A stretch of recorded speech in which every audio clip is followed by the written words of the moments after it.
Hello, this is Sahar. I hope you enjoy listening to this podcast.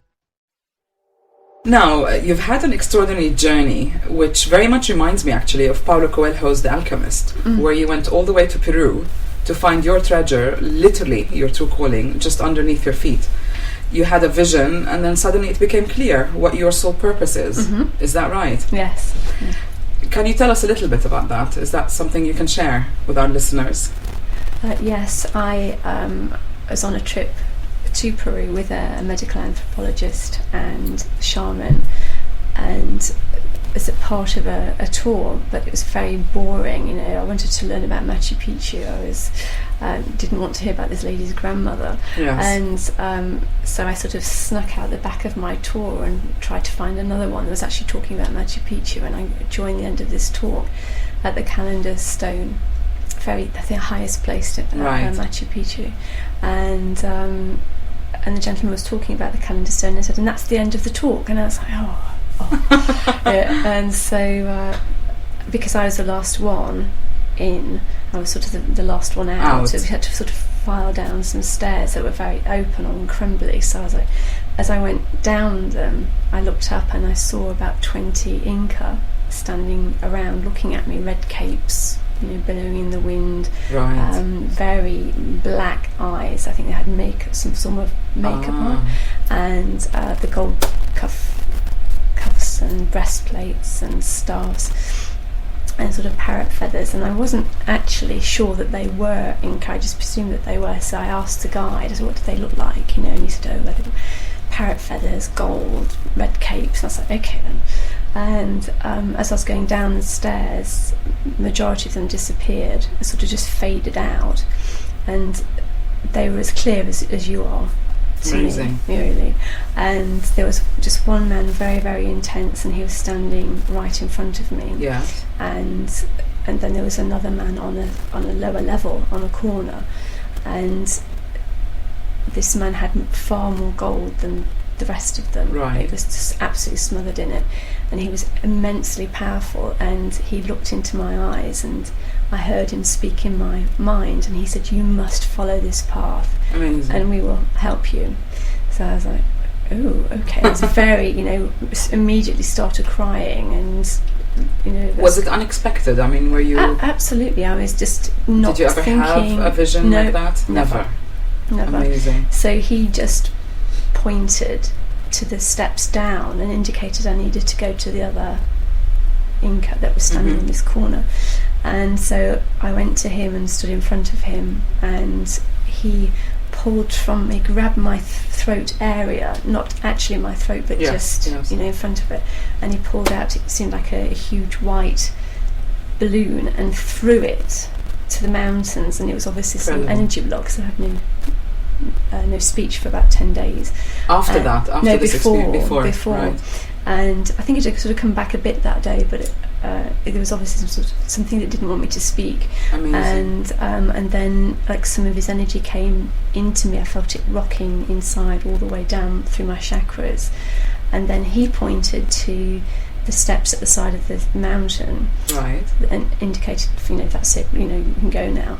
And as I went down, I thought there's something wrong with my feet, because I could feel all of the rocks that very sharp. Right. And I had hiking boots on, and when I looked down at my feet, I had no hiking boots anymore, and they were just like funny leather shoes, almost made out of one piece like of leather wrapped around my ankle.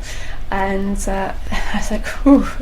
And I knew not to go any further, so I stood with my back to the mountain. There's like a sheer drop in front of me, and the winds came and blew.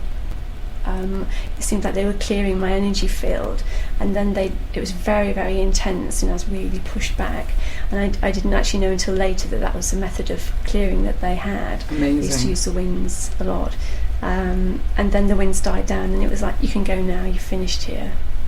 And I was like, oh. So it was completely, you know, unexpected. Did it seem longer to you? I mean, compared to actual time, you have no idea how long that took.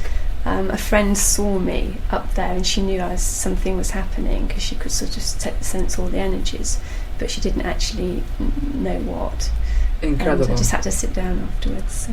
And now you have been actually practicing for some time. You describe yourself as a shaman. Mm-hmm. Can you tell us briefly what a shaman is? It's $1 million. I think it's really, normally the shaman is chosen by the community to act on behalf of the community in healing and going between this world and the spirit world for information for healing. Historically, the shaman would track where the buffalo were, for example, and send out the hunters, to save time. And he would also perform healing works and also speak to the spirits of plants and say, what are you used for, what can you be used for? And the plant would say, my roots can be used for this, my leaves can be crushed and used for X, Y and Z. Right. So it's more of an information, it's the pre-religion, it's very, very right. old. You were actually chosen by the Quiro Incas, and you were taught the methods of healing. Mm-hmm. It's really intriguing to read in your somewhat modest article on psmagazine.com, and I quote, you say, "I allow the lineage of the Inca to work through me, to guide me during my illuminations, the core healing method, extractions of discarnate energies, and soul retrieval work." Before I knew any of this, actually, a friend of mine had a session by you recently, and I could really tell he was completely changed. And not only that, he's had was taken by surprise. He's had a fantastic illumination experience, and that really intrigued me. And it seems to me this is what is unique about you, or about what you were taught and how you practice now, which the Inca shared with you directly.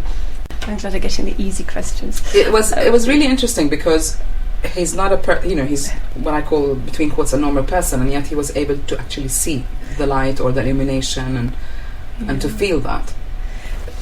I don't see it as something that I do. I believe that I was meant to do this work, right, but I don't believe that it's me. It comes through you, obviously. You're a channel, me. absolutely. And I think from the Machu Picchu experience, they are working through me, and there are times when I just try and stand to the side, right, and say, help me to help this person, and then wait for instructions.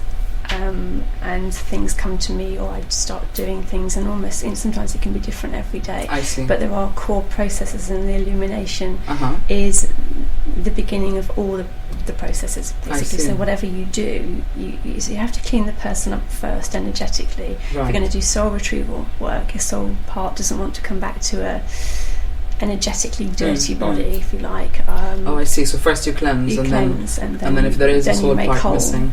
Yeah.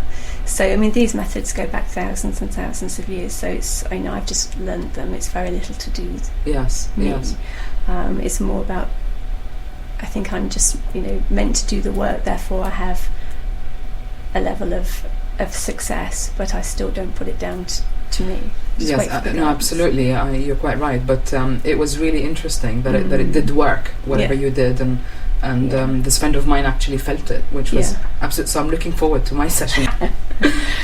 What is also fascinating is that you claim that the healing that comes through you is permanent. How is that? Because from my experience, you sort of have to go for 2 sessions at least to kind of reach the level of harmony where you bring the energies back to balance. Is that also part of the tradition that you learned? It's very fast work. The soul retrieval work alone is equivalent to about 3 years psychotherapy. Really? That's not my saying, that's what it's been likened to. It's very deep, it's very gentle, but it is permanent, and you're physically moving and getting energies to combust. Right. So it is permanent, it is instant, because of the way that it works, basically. Right. And finally, Dawn, if you were to go out to an isolated, beautiful island for an extended holiday, where you're only allowed to pack 3 items to take with you, what would those be? I have to take my mesa, which is my medicine bundle with my stones in that I work with. I mean, that's part of me, a reflection of me. And stones, are they actually? It's a Mastana cloth from Peru. Has my stones in, and we have to feed it, we have to look after it, nurture it, and they're the things that help the chakras release. Right. They help hold the energy. 3 things. Music. Yeah. Take some music. And something to write with, I think. That's lovely. Well, I can tell you right now that I do predict that you would write a book about all of this, and it would be a huge success. It was really lovely talking to you. Thank you. Thank you for joining us. And for our listeners, you can find out more about Dawn's work on www.liberate-online.co.uk. Thank you very much. Thank you.